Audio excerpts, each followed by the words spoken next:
In this exercise tutorial, I'm going to be quickly taking you through how to do ankle inversion with a Theraband or resistance band.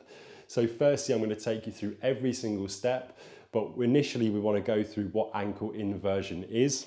So if we look at my right ankle here, which is what I'm going to be using for the demonstration of this video, if I'm bringing my ankle into inversion, it simply means to point the foot in, right? So I don't want any movement coming from my knee or hip. They stay completely stationary. It's just my ankle that is moving in and back out. Now, some people prefer to keep the whole of their foot down and do inversion like so. Others like to take a little bit of a hover with the forefoot and keep the heel down and do inversion like so. You'll get more range of motion by doing the second option, but neither is right or wrong. They're both right. They're both just different ways of doing ankle inversion. So where people get stuck with ankle inversion, especially when they're using a resistance band or Theraband, is how on earth do they tie it onto the foot?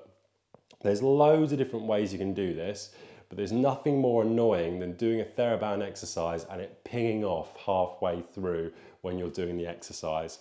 So I've looped this around a fixed resistance object. So this is around the bottom here of a massage table, so that's not going to move anywhere.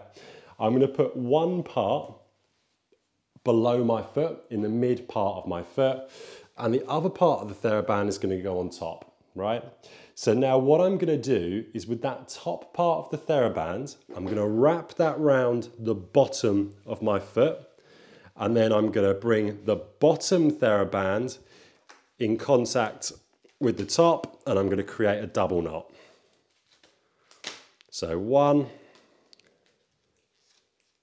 and 2.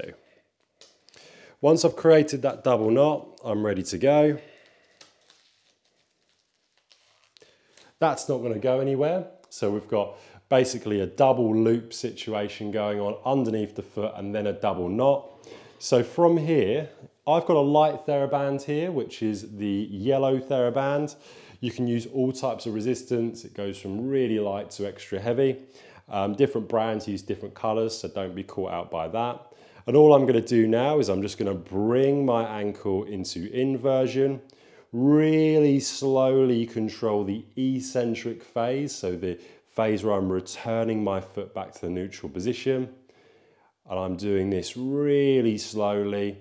You can almost do it to say 3 seconds. So 1, 2, 3, 1, 2, 1, 2, 3, and then coming back, 1, 2. Once you've done your applicable reps and sets, if you don't want to change your resistance band, but you're thinking this resistance band's getting a little bit too easy now, what we can do is we can walk the foot further away from that fixed resistance object, and that's going to increase the tension on the band as well. That's another way to progress the same resistance band, as well as trying to do more reps and more sets. So you would do this for the amount of sets and reps that you've been prescribed. And that is how to do ankle inversion with a band. So 2 seconds in, pause, 1, 2, 3.